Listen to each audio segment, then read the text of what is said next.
na na na ya na na na na na na ya ya ya na na.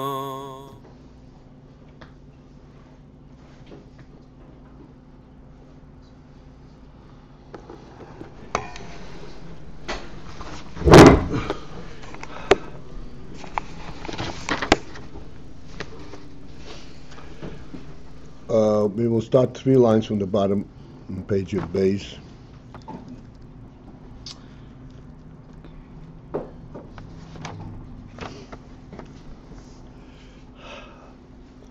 They're saying something, on the one hand it's clear, on the other hand it's very subtle, to distinguish in a very sharp manner between Oir and Shefa.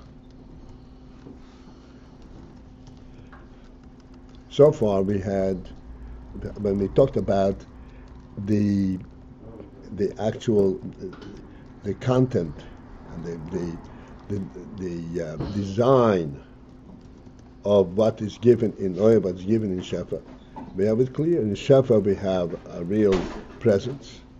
In Oyer we have only a ha'ora.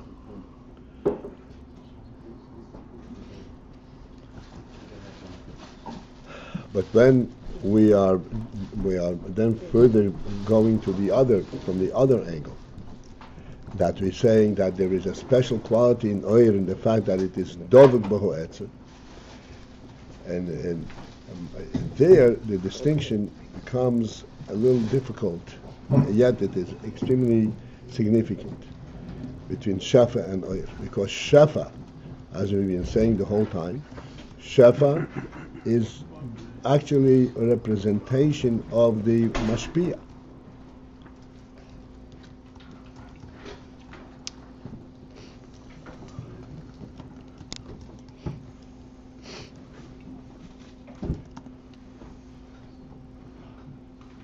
What is, just as in the case of the rock throwing, the rock is flying in the direction that the thrower wants it to fly. That's the principle. So there is an element of the thrower in this flight. It is also representative of the thrower. In the seichel, that is even more blatant. Because what is the seichel? What is the root of the seichel? Why is he engaged in presenting this seichel? Because this is his truth. This is the truth as he sees it.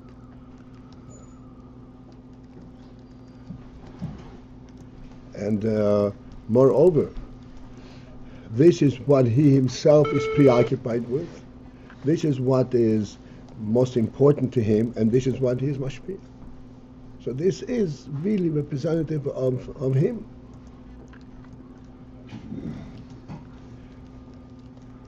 And yet we say, but there is a very important difference in terms of the dveikus. In Shefa, the Shefa is not dovuk mamush. That's the expression, dovuk mamush. In Oyer is dovuk mamush. Okay, let's say it inside. This is already a kind of a paraphrase of what was said before. V'yesh loymar, 3 lines from the bottom. V'yesh loymar, the way this can actually be presented is as follows: the ba'oir hu k'moy ho'etzem mamush. That in the oir it is k'moy ho'etzem mamush. It is exactly like the etzem. Which means to say that which is represented in the oil, and the effect of the presence of the oil is the effect of the etz.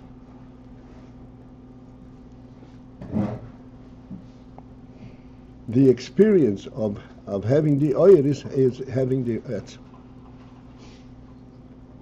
Even though you have only a ha'or, But this ha'ora,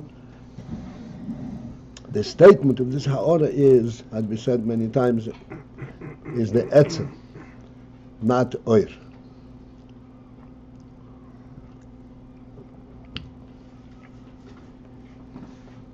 Like we said, in the case of light, we had a long session about light,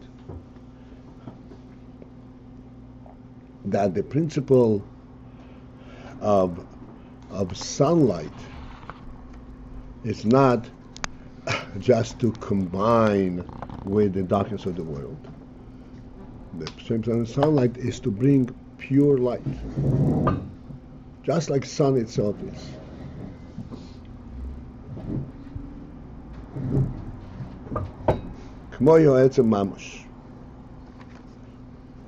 Why is that?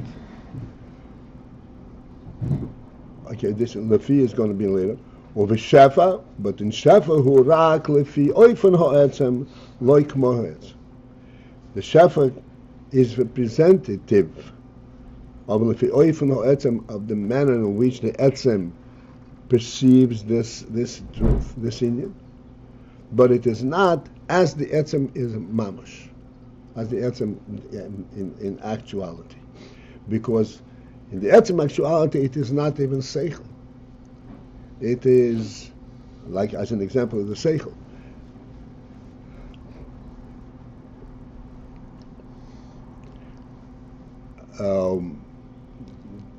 in the etzem it is the rotzen. It is completely on different phenomenon, different level. As in the case, perhaps in the flight of the rock, we can be more definitive in this. The rock is actually flying in that direction. That is exactly what's taking place. But the rock does not have the flight, the koyach that's in the rock, does not have the element of initiating that flight. It is k'moy ho'etzem, but it is not etzem mamash. Whereas the light that is the effect of the sun's presence is in fact giving the world the sense that to initiate light. That all what you want is light. You don't want darkness at all. You don't want that to have the usage of the light to see the world. You want to see the light per se, which means the initiation, the initial element of light. This is k'moy ho'etzem mamash. And hainu, okay, and towards the end of that line, the second line, hainu, and that is lefi sheha'oir hu b'bchinas dveikus mamash.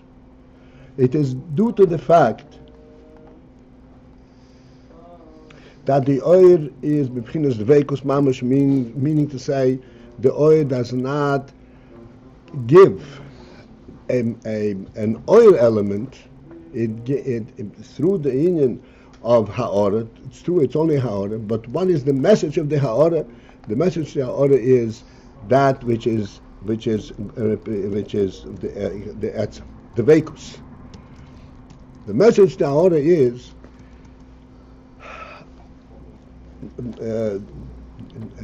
step back a moment in order to have a contrast. In the case of the flight of the rock, as you say, it's not the initial, and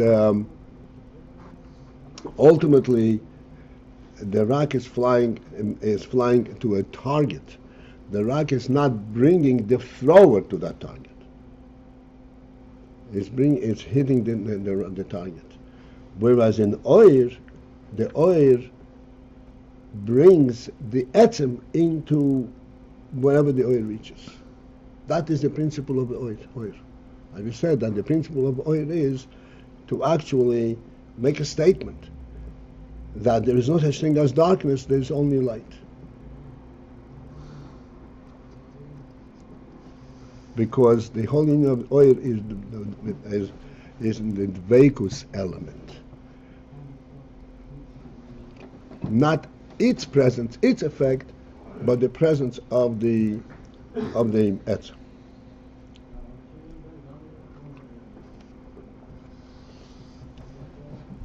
Shefa, the shefa is the main thing is the effect of the shefa.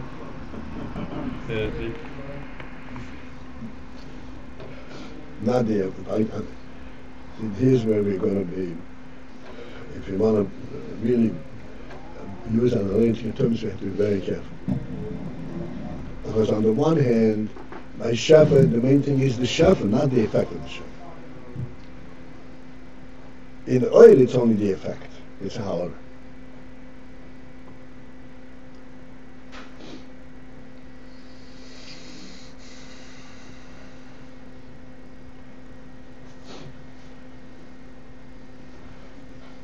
On the other hand,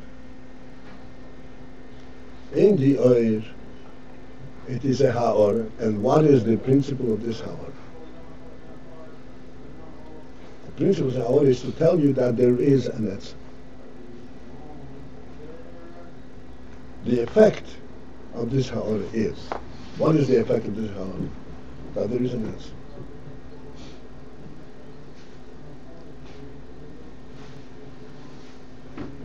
In shefa, the principle is a shefa, and it is coming from an etzem, but it doesn't bring the etzem with you.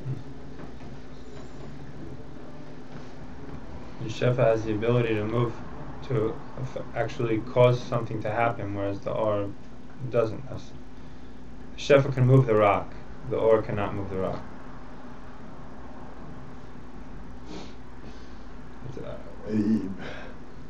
Again, please listen. Shefa, the shefa consists in moving of the rock. Not shefa can move the rock. Shefa does not have the initiation of moving the rock. The initial element of moving the rock is in the mashpia, is in the thrower. The throw, the fly, the koyach of the fly does not have a reason to move the rock. It moves the rock.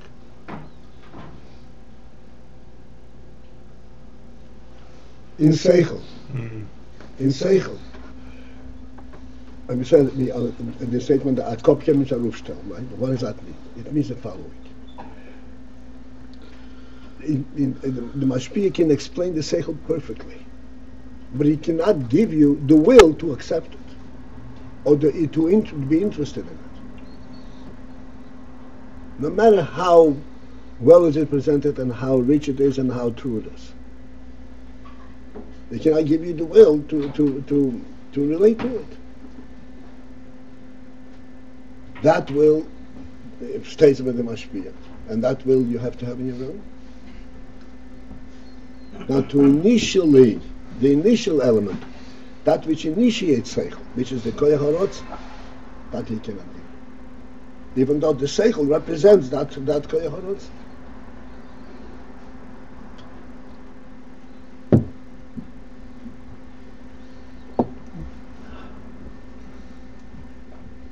The or would be a statement that there is an etzem from where all this is initiated from. That's right. It gives you the initiation element.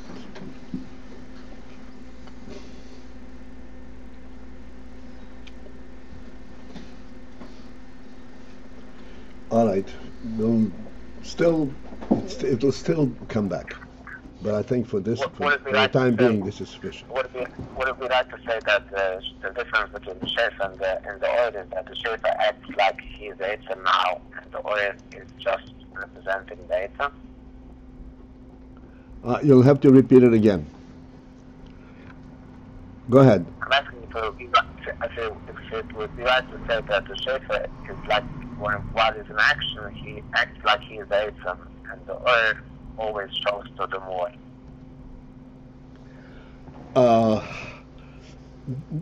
Yeah, I hear what you're saying. It acts as if he is the etzem, but he lacks an etzem quality. Etzem quality is that which can initiate the inyan, and it doesn't have it. What was the question? He says it would be right to say that the shefa acts as if it itself is the etzem, whereas oir does not. Oir represents the source, represents the etzem, which is true. But Shefa does not act as an etzem. It acts as an etzem in the sense that it becomes an independent element, but it doesn't have the etzem quality, because an etzem quality is that which can initiate, and the koyach cannot initiate. How does Or initiate? Oy does not initiate. The Oy brings the etzem with it.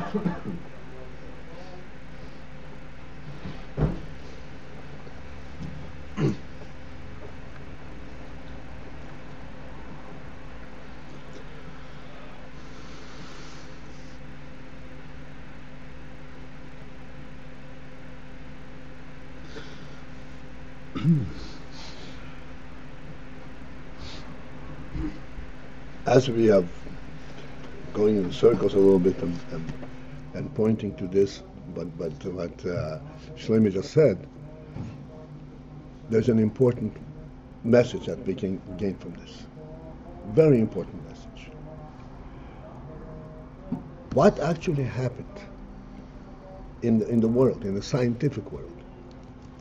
Where did they go wrong? Where they came up with total upside down thinking.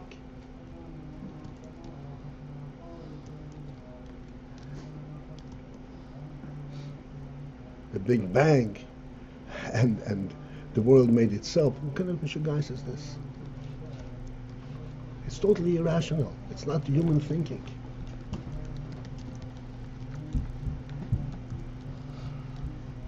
It is in fact this principle. They wanted that the oil should create itself, that the shefa, the seichel should have a self-justifying presence. The seichel should be the initiator of itself.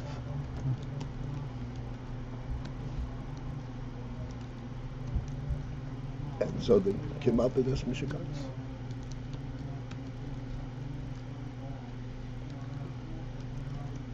And that becomes seichel. And what in the physical world, what's initiated? If I hit the table and something is there, that initiates a presence, and that becomes the whole mitzvah of the world. Okay.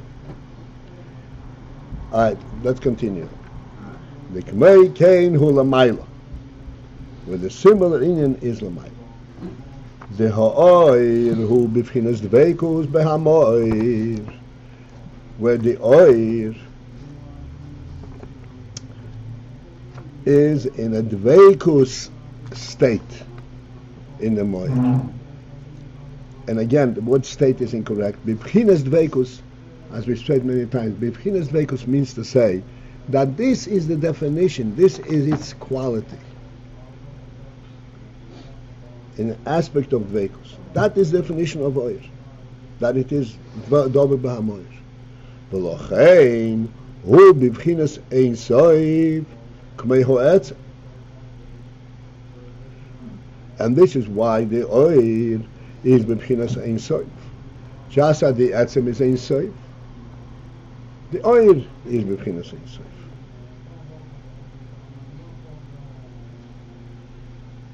But as we said previously, it is b'chinas ein soif, not ein loy tchila, because the tchila of this oir is the etzem itself.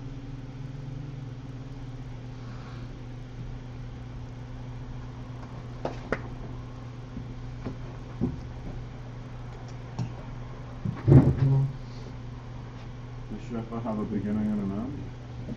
Yeah. But it's also transmitting the essence. No. Shefa is a complete entity, and you could say ein lo tchila. Like the rock flies on itself. The tchila is that which created the goal.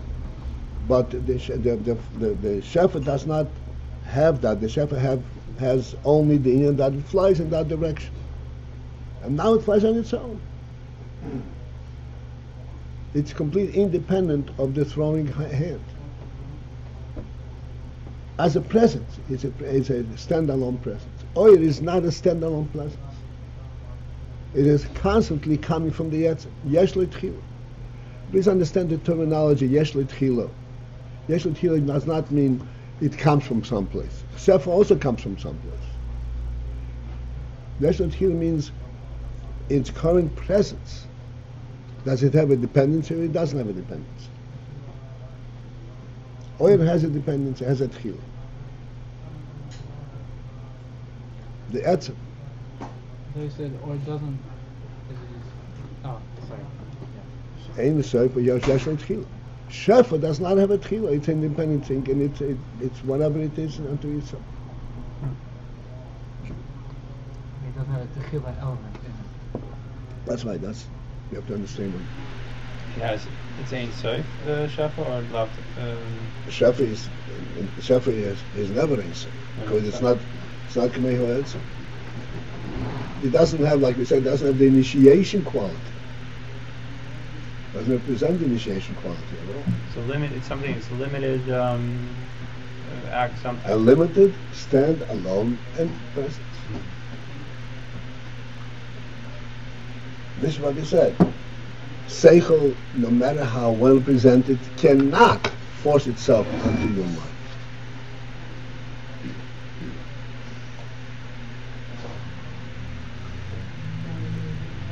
That has to be because you have a mind and you're interested in something. You have a sense of sensitivity to something.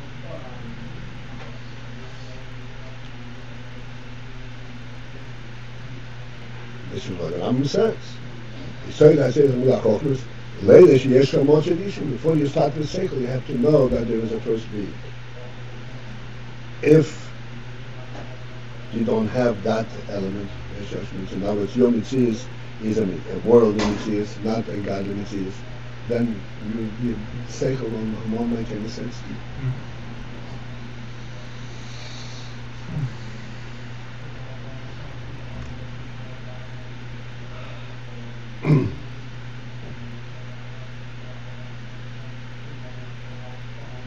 This in Ein Sof Kamei Ha'etzer. So for this we have a very clear muscle, so to speak, clear way of presenting this. Like we said, that the human being is also an Etzer. It's a true presence. There's the godly element in the human being. Etzer means that he is there for his own sake, not on a functional level. He has a personal reality, and this is why his presence in the world has a paramount effect. This makes the world into a meaningful place. And this is why, as we said, the human being has the element, the aspect of ownership. He can own a piece of the world. How can he own a piece of the world? Because he gives the world its reality. He can own a piece of the world. So, owning a piece of the world, as for example, he has his home. In his home, this is truly his ownership, under his ownership. And it's not a functional element. We discussed it many, many times. The home is not just a functionality to give him a place where to sit and where to eat and where to sleep, where to put his shoes. It is the reality itself. And nobody can intrude into the home even if it doesn't disturb him functionally at all. Like we discussed it many times. Why? How does he own it? How does he can't hold the home. The answer is his presence is the oil. The oil of his presence is everywhere in the entire home. And here we have a clear understanding what oil is. Because, as we said, give a person the Empire State Building as his personal dwelling, he cannot possibly relate to it. Because his oil is mugbo. He is a mugbo, And the oil is mugbal according to him. He can't fathom the idea that this is my home. He can't relate to it. He get lost in it.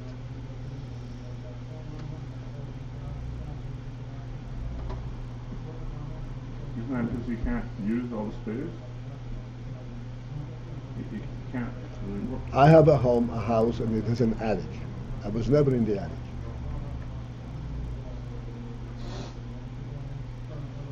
Okay? Will I tolerate you climbing into the attic and making a home over there? Absolutely not. Not even you.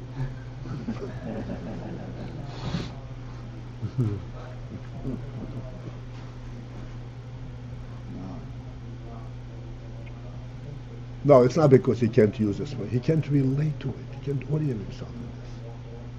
If you have a dining room,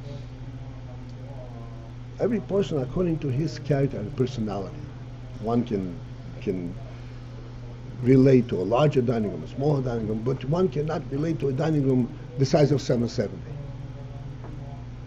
You'd be lost in there. How do you relate to your attic? That this serves the home. It's part of the home. Yeah. Okay. But this oil is Ein Sof. Why? Because the Etzem is Ein Sof. This is the point. Then there is no limit. The Etzem is Ein Sof. This is what the Rambam says. We mentioned it the other day. The Rambam says that one principle to know about the Rebbeinu is that he encompasses absolutely everything. And he knows everything in distinct detail. Every last creeping insect. Like the Rambam says. And he relates to everything. He's got the whole full capacity for everything. Once, a long time ago, I mentioned it recently also, I think, we were talking about you stand in daven and I stand in daven and he stands in davens. Are we sharing the Meibushin? So then there is 1 million people davening. The Meibushin is shared by 1 million people. Hey, I want you to stop davening because I want the Meibushin for myself. Right? What's our perception? Everyone has the Meibushin, the complete Meibushin, the whole Meibushin.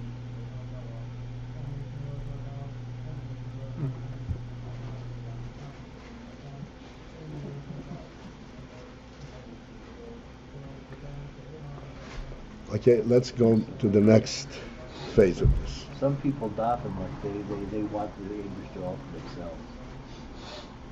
So, I mean, he davens so loudly that it's like they want the room for they themselves. want the room for V'chein hu b'ha'oir. This is the next phase of this. V'chein hu b'ha'oir gam le'achar hatzimtzum. This principle that we discuss now in oir, that oir has a very special element in it, in that it is dovug in the source. That is true even in the oil after it seems.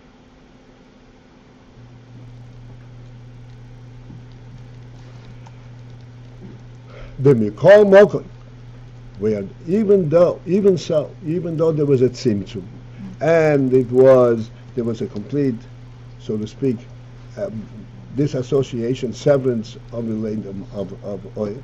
Nevertheless, mikol mokim hu nogeya v'dovug.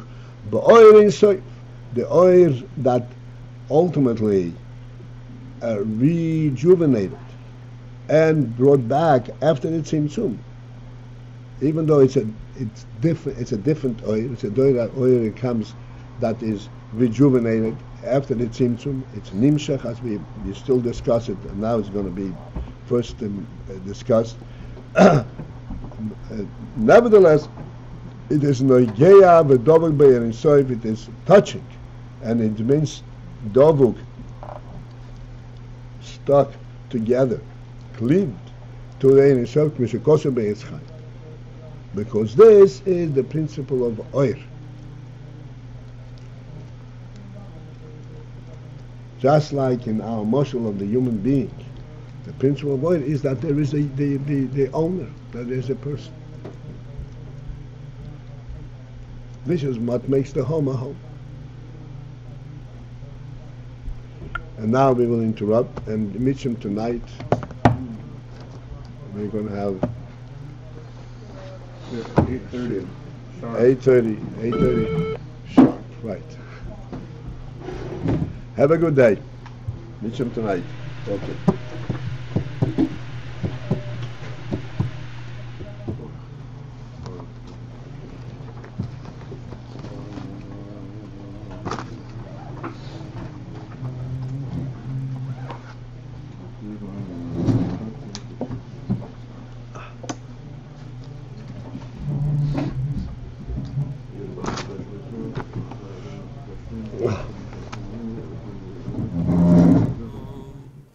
No, no,